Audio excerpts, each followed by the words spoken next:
नमस्कार, स्वागत है। मैं पुनीत पाठक हूं और आप देख रहे हैं छत्तीसगढ़ की बात, आपका अपना भरोसेमंद और पसंदीदा डिबेट शो, जिसको आप हमेशा रखते हैं नंबर 1 पर। इसके लिए आपका धन्यवाद। और धन्यवाद इस मंच पर आने वाले तमाम हस्तियों का, पार्टी के प्रतिनिधियों का, जो जिम्मेदारी से बात रखते हैं। चुनाव की तैयारी में जुटी भारतीय जनता पार्टी किस फॉर्मूले पर टिकट बांटेगी, ये सवाल तो कई बार उठा। किस चेहरे पर चुनाव लड़ेगी, ये सवाल भी बार बार उठता है। लेकिन क्या फॉर्मूला तय हो गया, ये सवाल आज उठ रहा है। प्रदेश प्रभारी ओम माथुर ने इस फॉर्मूले को लेकर के आज एक ऐलान किया, जिससे पार्टी के सीनियर नेता जरूर टेंशन में आ सकते हैं। बीजेपी के फॉर्मूले पर कांग्रेस ने अभी से चुटकी लेना शुरू कर दिया और यह कहा कि अभी तो केवल फौरी ऐलान है, आगे देखिए सभी 14 विधायकों के टिकट कटेंगे। छत्तीसगढ़ की बात में आज इस फॉर्मूले पर, इससे जुड़े कयासों पर और क्या परिस्थितियां बन सकती हैं, इस पर हम डिबेट करेंगे। दोनों पक्षों के दो बहुत ही अनुभवी और समर्थ नेता हैं इस विषय पर बात रखने के लिए। डॉक्टर कृष्णमूर्ति बांदी साहब हैं, जो भारतीय जनता पार्टी के सीनियर विधायक हैं, पूर्व मंत्री हैं और पार्टी से जुड़ी बात यहां करेंगे, भाजपा से जुड़ी बात करेंगे। नमस्कार, स्वागत है आपका। और संसदीय सचिव, बेहद अनुभवी और शिष्टता से अपनी बात करते हैं, शिषपाल सोरी साहब, विधायक महोदय हमारे साथ में जुड़ गए हैं, कांग्रेस पार्टी का पक्ष रखेंगे। नमस्कार सोरी साहब, आपका भी बहुत बहुत स्वागत है। आप दोनों से हम चर्चा करें, लेकिन इसके पहले वो बयान क्या है, वो फॉर्मूला क्या बताया है और इस पर क्या प्रतिक्रियाएं दिखाते हैं।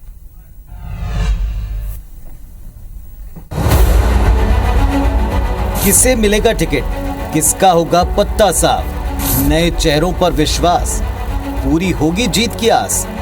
छत्तीसगढ़ विधानसभा चुनाव के लिए बीजेपी ने टिकट का फॉर्मूला तय कर लिया है। बीजेपी के प्रदेश प्रभारी ओम माथुर ने बताया कि 40% चेहरे बदले जाएंगे, यानी केवल 60% विधायकों को टिकट मिलेगा और बाकी नए चेहरे होंगे। उन्होंने ये भी साफ कहा कि केवल जिताऊ उम्मीदवारों को ही चुना जाएगा।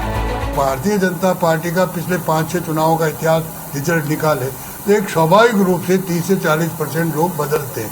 आखिर नए लोग आएंगे कहाँ से? और पार्टी सबसे दुनिया की सबसे बड़ी पार्टी बनी है, लेजिस्लेटिव में भी सबसे बड़ी बनी है, तो कुछ लोग नए तो नए आते रहते हैं। तो ये हमारी सतत प्रक्रिया है। लेकिन जाएंगे ये मैंने कहीं नहीं कहा, या ये रहेगा ये मैंने नहीं कहा, ये रहेगा ही रहेगा ये भी मैंने नहीं कहा, ये जाएगा ही जाएगा मैंने नहीं कहा। मैं अभी भी वही कह रहा हूँ कि हमारी सतत प्रक्रिया है, जिसमें हम विश्लेषण के आधार पर जिताऊ कैंडिडेट को ध्यान में रख करके टिकट देते हैं। ओम माथुर के इस बयान पर कैबिनेट मंत्री शिव डहरिया ने प्रतिक्रिया में कहा कि अभी तो 40% की बात कह रहे हैं, लेकिन जब टिकट बटेगा तो बीजेपी के सभी 14 विधायकों का पत्ता साफ होगा। उन्होंने ये भी दावा किया कि उनके पास बीजेपी विधायकों की रिपोर्ट है, वे चुनाव नहीं जीत पाएंगे। पार्लियामेंट के इलेक्शन में भी उनके सारे मेंबर ऑफ पार्लियामेंट के टिकट काटे गए थे। गुजरात चुनाव में भी उन्होंने बहुत सारे लोगों को बदला था, ऐसा हमने अखबारों में पढ़ा।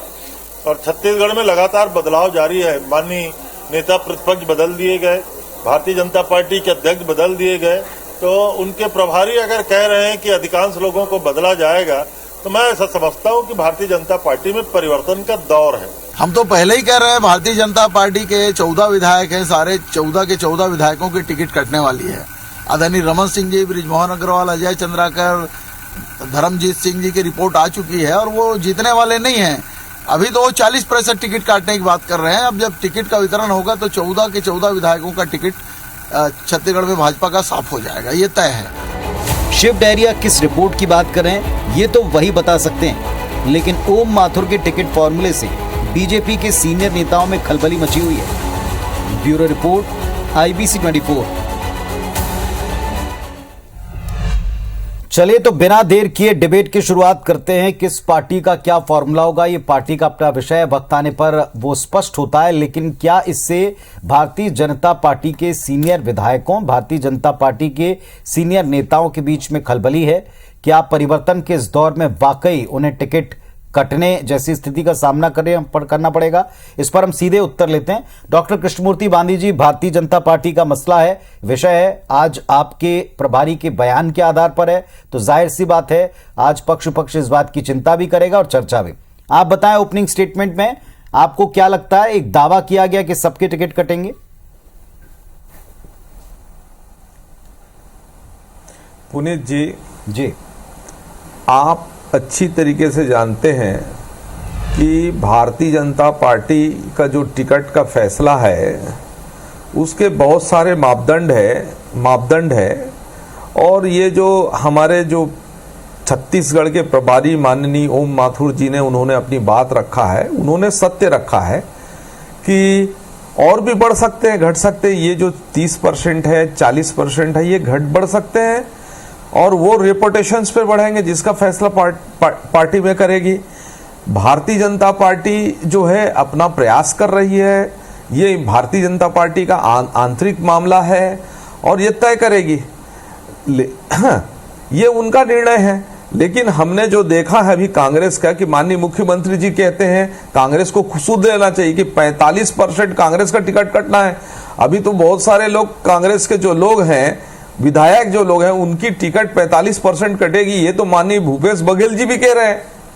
तो चिंता उनकी ज्यादा है। और हम लोगों को टिकट नहीं मिलेगी, हम लोगों का नहीं मिलेगा, पार्टी का निर्णय है।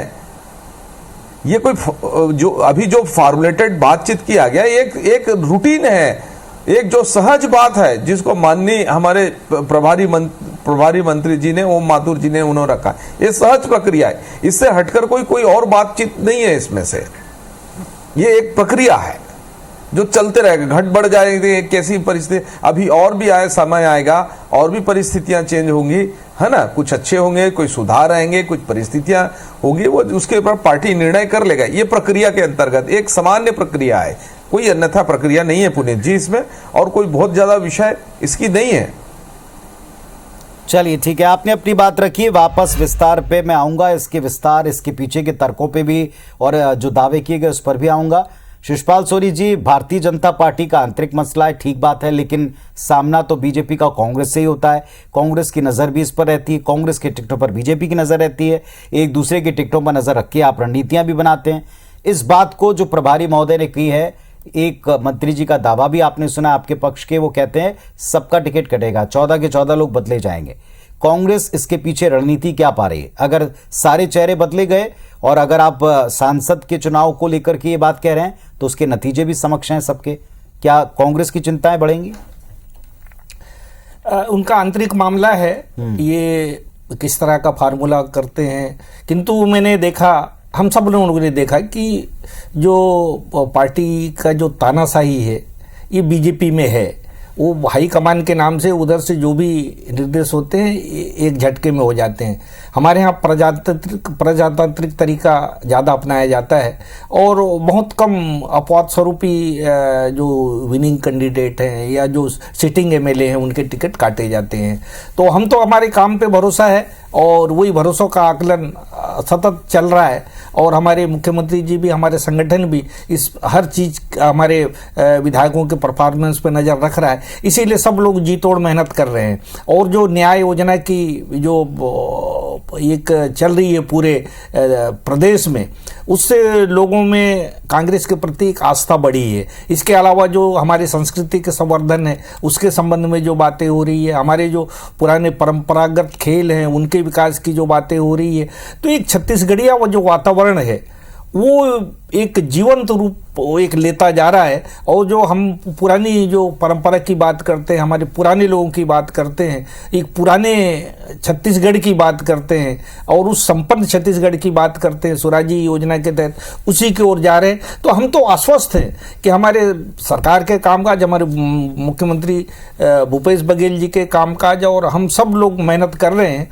तो हमको कहीं संशय नहीं है। हम सब लोग जी तोड़ मेहनत अभी कर रहे हैं। संकट तो उनके यहाँ है, उनके यहाँ नेतृत्व का अभाव है, कौन को टिकट मिलेगा किसको नहीं मिलेगा, इसीलिए कोई मेहनत नहीं कर रहा है। ये बाहर से आके डंडा मार के चले जाते हैं, चाहे ओम माथुर जी हों चाहे और उनके कोई बड़े लीडर हों, पर ये जस के तस हैं। इनको अनिश्चितता की स्थिति बनी हुई है। जब तक अनिश्चितता का बादल छाया रहेगा इनके यहाँ इसी तरह के बातें होती रहेंगी। चलिए, आपने एक बड़ा पॉइंट दिया, मैं वहीं से आज चर्चा को आगे बढ़ाता हूं। डॉक्टर बांदी, आप एक बहुत ही सीनियर नेता हैं, पूर्व मंत्री रहे हैं, पूर्व कैबिनेट में काम कर चुके हैं।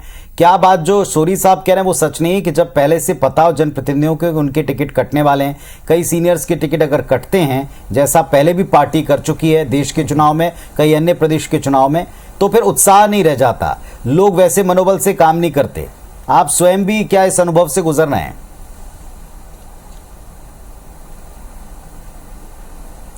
पुनीत जी, शिशुपाल सोरी जी 2-3 बात आप प्रस्तुत किए हैं, जी। एक तो भारतीय जनता पार्टी में तानाशाही है।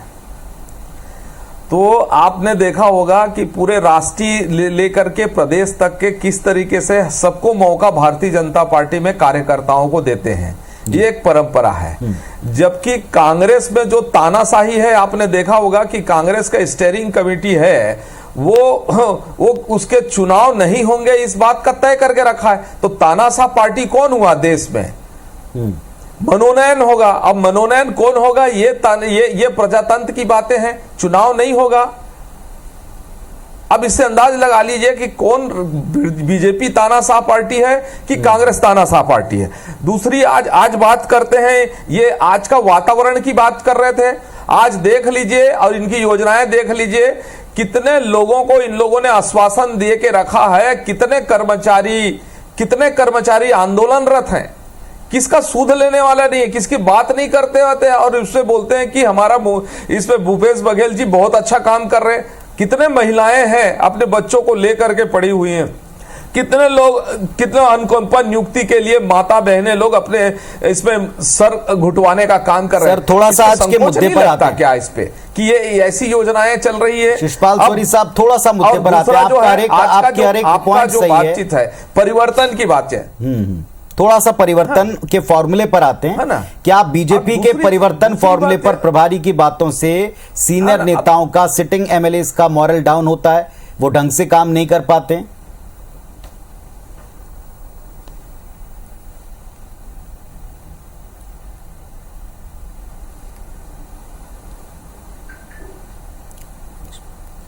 बांदी साहब, अच्छा इसमें पुनीत भाई देखिए, जी। ये जो मॉरल डाउन होना, परिवर्तन का मॉरल डाउन होगा। जब परिवर्तन होगा ये तब फीलिंग डेवलप होगा। ये जो परिवर्तन होगा जब होगा उसकी फीलिंग पर आधारित रहेगा। और आज सीनियर लीडर हैं जो अभी जो परिवर्तन की बात शिव डहरिया जी कह रहे थे, इसको समय आने दीजिए, परिवर्तन हो जाएगा। इसमें 14 लोग जीतने वाले नहीं हैं। तो मेरा और शिव डहरिया जी से एक ही आग्रह है कि अगर मैं नहीं जीतता हूं तो आ जाओ मस्तूरी में, वो भी तो आरक्षित सीट है, न्योता देता हूं उसको, आ जाइए मस्तूरी में चुनाव लड़के बता दीजिए। जीत नहीं सकते तो आपके लिए तो सहज होगा, सरल होगा जीतना आपको, क्योंकि हम लोग 14 विधायक में से हम लोग शामिल हैं। आ जाइए, लड़ लीजिए। तो क्या इस चैलेंज को स्वीकार करते हैं कि कौन जीत रहा कौन हार रहा? आप बहुत मैच्योर बात कह रहे हैं कि जब होगा तब हम उसका असर लेंगे, लेकिन क्या बाकियों पर असर नहीं होता? सोरी साहब, क्या सोचते हैं आप? और एक मंत्री जी ने आपके यहाँ दावा किया, उनको चैलेंज कर दिया बांदी जी ने। चुनाव का बिगुल बच चुका है, सभी को मालूम है। और जो तैयारियां जो बीजेपी की दिखती है वो तो मैदान पे कहीं दिखती नहीं है।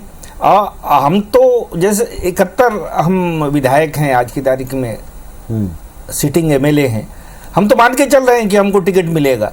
इसीलिए हमारी जो प्रिपरेशन है, हमारी जो मैदानी तैयारियां हैं वो बहुत ज़्यादा है। और इनके चूंकि 14 है और 14 में भी बार बार ये बात आती है कि उनमें से कितने का टिकट कटेगा, कितने का मिलेगा। तो ऐसी स्थिति में उनकी तैयारियां अगर फील्ड में देखा जाए तो बड़ा नगण्य है। और जो हमारे जो योजनाएं हैं उसका लाभ जो दिखता है उससे एक इस तर्क से कितना सहमत है बांदी साहब कि जब पता है कि टिकट कटना है, इसका फॉर्मूला तय कर लिया पार्टी ने, तो फिर फील्ड पर वैसी सक्रियता नहीं रहती? पुनीत का दावा है। पुनीत जी शिशुपाल जी खुद दो तरफा इनके मुख्यमंत्री कुछ बयान दे रहे हैं और शिशुपाल जी बयान अलग दे रहे हैं कि ये 71 लोग हम जीतेंगे, हम 71 लोग की तैयारी हम लोग कर रहे हैं। ये कहते हैं, माननीय भूपेश बघेल का ऐसा कथन है कि ये 45 लोग तो जीतने योग्य है नहीं, इनका रिपोर्ट कार्ड ठीक नहीं है। अब शिशुपाल सोरी की बात सही है कि माननीय भूपेश बघेल की बात सही है। तैयारियों की बात कर रहे हैं बांदी जी, आप भी अच्छी तरह जानते हैं कि जब तैयारी होती है तो हर व्यक्ति तैयारी करता है। और कांग्रेस के जितने भी लोग हैं तैयारी करें, ये हमारे बूथ लेवल से लेकर ऊपर तक सब तैयारियां करते हैं और जीतने के लिए करते हैं। मैं तैयारियों की बात कर रहा हूं, मतलब हारना जीतना तो एक 71 लोग तैयारी करेंगे ना। अभी जो मैदानी स्तर पर जो तैयारियां हैं वो तैयारी उसकी बात तो मैं कर रहा 71 हूं, लोग और हम करेंगे ना पूरे शिशु भाई। 71 के 71 लोग कर रहे हैं, और बाकी जो सीटों में वहां भी हमारे कार्यकर्ता है। तो हमारा जो बूथ से लेकर हमारे विधानसभा तक, और जो मैं तो यही कह रहा हूं ना, ये 71 लोगों का जो आप रिपोर्ट दे रहे हैं, जो तैयारी कर रहे हैं, मैं यही तो कह रहा हूं। आप 71 लोग तैयारी कर रहे हैं, ये आप कह रहे हैं, लेकिन भूपेश बघेल जी क्या कहते हैं कि 45 लोग उसमें से ठीक नहीं है, उनके रिपोर्ट कार्ड ठीक नहीं है। चलिए, अगर तैयारी तो आपके कर रहे हैं, मुताबिक 71 गांधी के साहब 71 कह रहे हैं, क्योंकि गांधी साहब आपके आप ही की पास बात को मैं आगे बढ़ाता हूं। ये आपके तो मुताबिक अभिमान है। जिन लोगों की तैयारी ठीक नहीं है, अगर कांग्रेस में उनके मनोबल पर असर पड़ रहा है, तो आपके संगठन में अगर टिकट काटने का कोई फॉर्मूला बना है, तो क्या सिटिंग एमएलए की मनोबल पर उसका असर नहीं पड़ रहा होगा? आप कह रहे हैं जब होगा तब देखेंगे।